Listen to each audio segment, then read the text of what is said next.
Now it's 3. There will be an election in September. This is what's just into the KRON 4 newsroom. A date has been set for the recall election against Governor Gavin Newsom.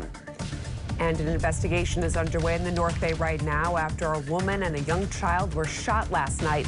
They're in critical condition right now. The cost of filling up just went up. Gas taxes are up, and so are the tolls for one Bay Area bridge. We'll take a look at what is more expensive today, Thursday, July 1st. From the Bay Area's local news station, we begin now with breaking news. That breaking news just into the KRON 4 newsroom. California Governor Gavin Newsom's recall election date has been set. It will happen in September. For the very latest, we'll go right now to our Capitol Bureau reporter, Ashley Zavala. She's live for us now in Sacramento. Ashley, been waiting now to hear this date. It's been set. We know it's happening. What's the latest? Yeah, Justine, first and foremost, this election will be September 14th of this year. This just announced by the Lieutenant Governor Eleni Kounalakis. This announcement coming just hours after the Secretary of State certified that this election could happen. This is after a whole set of domino effects and a recall process that has been happening now for the last few months. Now, Eleni Kounalakis did release a statement this afternoon saying, quote, "Although the window of time from which I could select a date was narrow, I believe we have chosen a fair and reasonable date for this election to take place.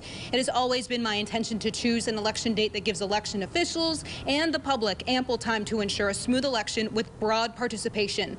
Conducting this election on September 14th fulfills my statutory requirements and provides the time needed for officials to prepare and inform voters." Now, September 14th specifically was actually the date that local elections officials had pointed out as the earliest possible date for them to logistically be able to handle this election, noting that ballots have to be printed, candidates have to be selected and put into that ballot, and also polling places need to be set up, and the whole logistics of this. There's still a lot of questions as to whether COVID-19 related protocols will be involved in this election at all, which was one concern for local elections officials. But again, this date is set for September 14th of this year.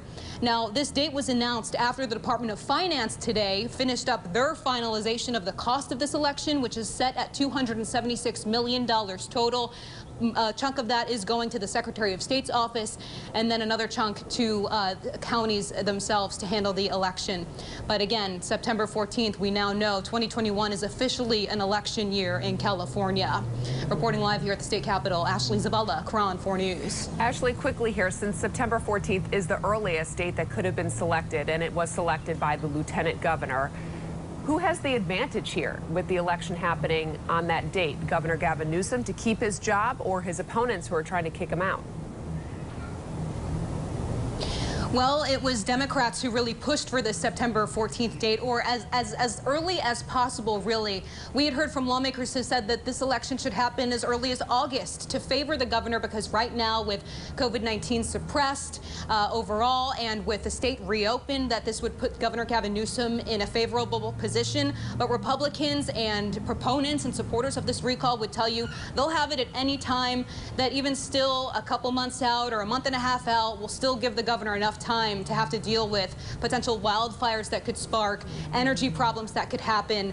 But it is worth noting that this date set is in part because of action the legislature took earlier this week. On Monday, they passed a law that allowed them to skip a 30-day review process of this whole cost of the election. So that allowed for the domino effect to happen today and for this election to happen much sooner, possibly, than had that rule stayed in place. Ashley Zavala live for us in Sacramento. I know you'll be working more on this story, and you'll have more tonight during KRON 4 News at 5 o'clock. Thank you so much.